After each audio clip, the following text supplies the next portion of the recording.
اللهم نحن في ضيافتك، وعلى المزور أن يكرم ضيفه. رجاء العبيد من مولاهم، من ربهم جل جلاله، وعم فضله ونواله، بحق أسمائك وبحق مقام حبيبك عند ذاتك. اللهم زدنا علما وخشية، وزدنا طاعة وأدبا،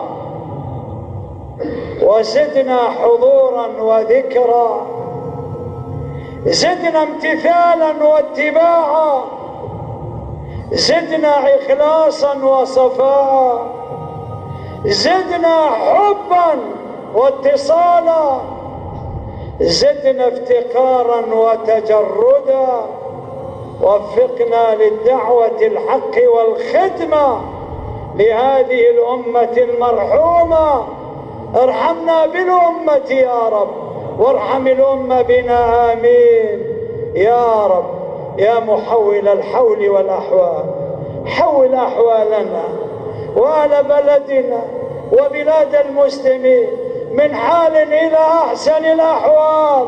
اغفر لنا وارحمنا ووالدينا وجميع المؤمنين والمؤمنات، المسلمين والمسلمات، الأحياء منهم والأموات. ربنا لا تجعل في قلوبنا غلا للذين آمنوا، ربنا إنك رؤوف رحيم.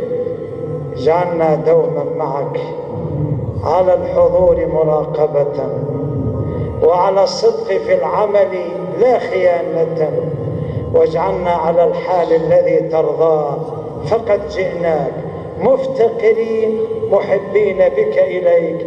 فيا الله الله، فيا الله الله، فيا الله الله، صل على الحبيب القائل جماع التقوى، قوله تعالى: إن الله يأمر بالعدل والإحسان وإيتاء ذي القربى وينهى عن الفحشاء والمنكر والبغي يعظكم لعلكم تذكرون.